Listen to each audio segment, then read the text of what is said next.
waiver that will enable us to give our students their first snow day in years, approved by my 11th grader at home. In addition to giving our facilities team more time to clear the expected nearly 2 feet of snow and prepare our buildings, this will also help us ensure that our staff and families who spent their break traveling are able to return home safely, and that everyone can prioritize their safety tomorrow. We also are using this time to support our agency partners by opening up 13 of our schools as warming centers so that no New Yorker has to worry about where to go during the blizzard. I'm extremely proud of the work and dedication once again shown by our entire school system. Thank you to our families for your flexibility. Stay safe, stay warm.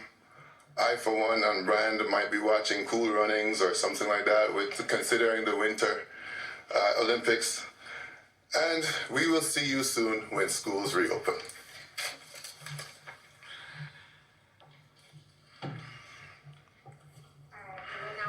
Questions only about the storm. Please, Katie, go ahead. Hi, Mayor Mamdani, and I guess for the school's chancellor, just to clarify, the waiver means there will be 99 days of instruction this year. They will not have to be added on.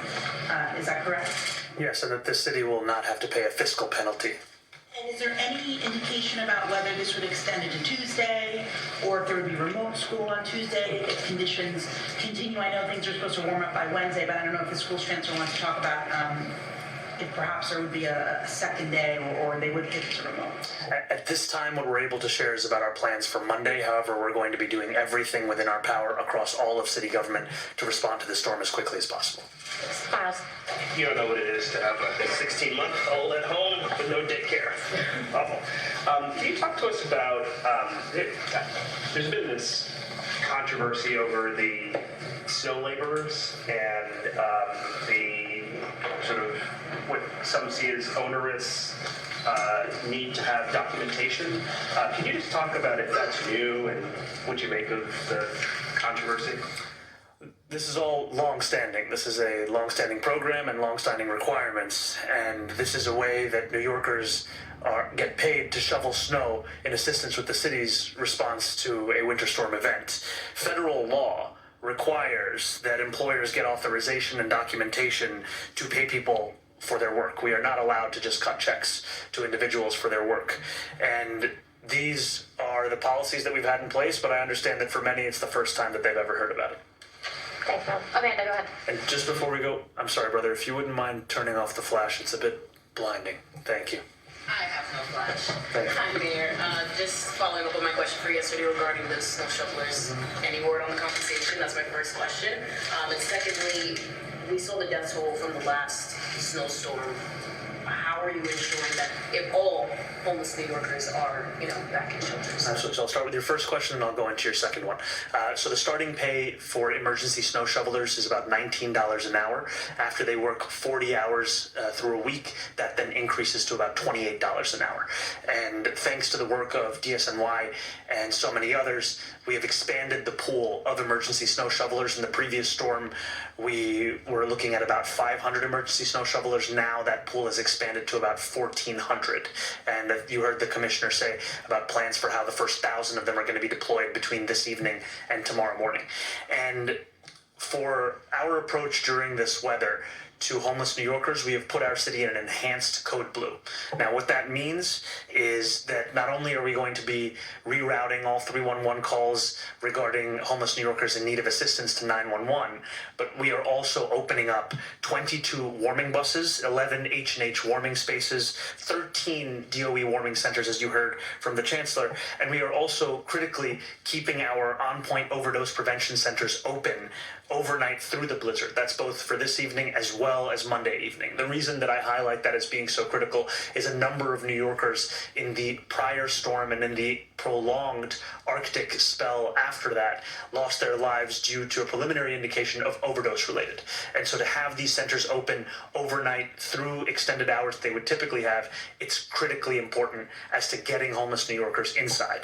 Now, beyond this, what we are seeing is that our outreach workers are continuing to do incredible work. Just yesterday, they made 86 placements of homeless New Yorkers into safe haven sites and shelters. This will continue to be critically important because what we saw over the previous prolonged cold spell is these workers were able to make 1,400 of those placements. Now, New Yorkers have also played a critical role in assisting with this response, and we are trying to make it as easy as possible for those New Yorkers, and so that's why we're going to be sharing the information as to where the warming centers are, as well as what these information is on Link NYC kiosks across the city. Out of curiosity, were they going to train stations, encampment centers? Like, where were they going to look for vulnerable New Yorkers?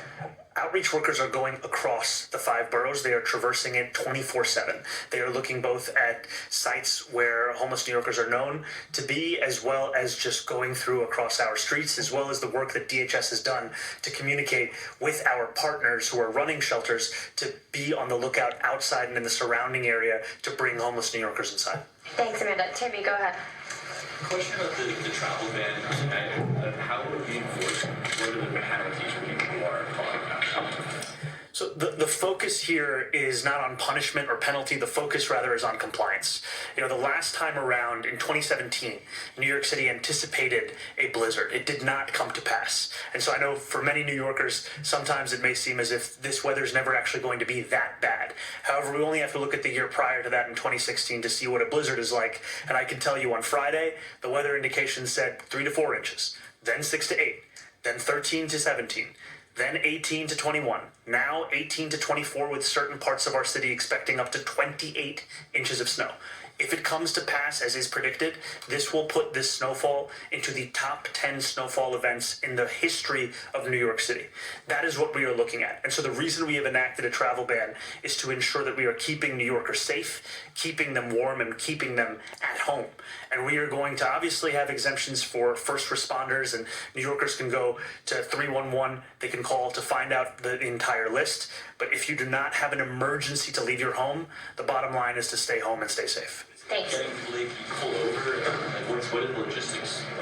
The focus on this is not going to be on pulling over individual drivers. It's going to be the utilization of all of city government to keep people safe. And so even for our NYPD officers, so much of their work, as we've delineated earlier in this press conference, will be assisting those who are trapped, assisting those who are in need. What we are, however, saying to New Yorkers is that this is the travel ban. This is the executive order that we have signed from city government. A violation of this is a Class B. Thanks. Jared, go ahead. Hey, how's it going? Hey, how's it going? Going back to what you were just talking about with outreach workers, given the last storm's death toll, have you noticed that homeless New Yorkers, are more receptive to this time? Well, I can tell you just from yesterday with the 86 placements that we saw in a single day that we are seeing that by providing a wide variety of options to homeless New Yorkers, there is a greater likelihood of success. Because many homeless New Yorkers are wary of engaging with certain kinds of city services given their experiences in the past. And so that makes it incredibly important that when we reach out to a homeless New Yorker, we don't just tell them that there is a congregate shelter opportunity for them to come inside. It can also be a single room. It could also perhaps be a hotel room. It could also be a safe haven. It could also be a warming center at a health and hospital site. Because I've visited a number of these different sites, and you see homeless New Yorkers respond differently to each of these options. We need to have all of them so that we can keep people safe. And I will also just say thank you as well to our overdose prevention sites, because they have been critical in ensuring that we are tackling one of the causes of a number of deaths that we saw in the prior storm. Thanks. We've got time for a few more. Go ahead. Hi, Christy with CBS. About those outreach workers, is it the same amount as last time? I know temperature isn't as big of an issue this time. Are there more outreach workers, the same amount as the most recent snow?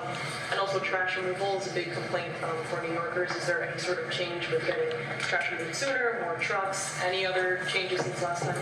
Big complaint also with the snow cleaning and trash removal. So Typically, when we see a winter storm, the temperatures tend to rise after the fact, which assists with a lot of the melting of ice and snow. What we saw, however, with the prior winter storm was a prolonged Arctic spell, the likes of which the city had not seen in a long, long time.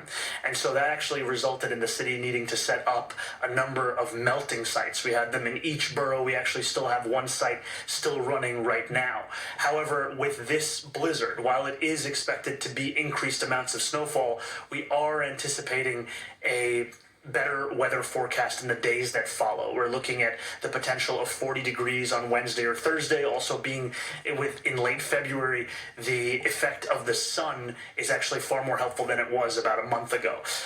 When it comes to DSNY, in the prior storm, we had about 2,500 DSNY workers working 12-hour shifts. Now we're at about 2,600. That work is going to be supplemented by now more than 1,000 emergency snow shovelers, which is more than doubling the prior amount. And there's also been the procurement of additional mechanics that we have been able to bring in to New York City, additional tools and items that can expedite some of the cleaning processes that we have in our city. Finally, we are committed to ensuring that New Yorkers are able to get around their city no matter what their mode of transit is. So whether you're a pedestrian, you're a cyclist, you're a bus rider, you take the train, or you drive a car.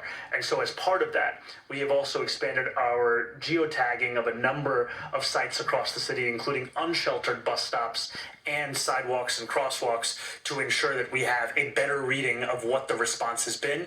As you heard from the commissioner as well as myself, there will be at least 1 day of delay in trash collection. We are also asking New Yorkers to engage with recycling collection in the manner that they would after specific holidays, holding it for the next week. And this is just because of the fact that the same incredible men and women at DSNY that are doing the work of snow removal would otherwise be doing the work of garbage collection. And so we need to make sure that they have enough time to be able to respond to the snow, and then as soon as they can, they will turn to the garbage, and they will also be prioritizing compost, as the commissioner said, on account of the fact that these are the substances that create those kinds of odors. Do you have the same amount of outreach workers this time around as the last storm, even if temperature is not as much of an issue? Do you have more outreach workers? I will get back to you on the specific number of outreach workers. Thank you. Thank you guys so much.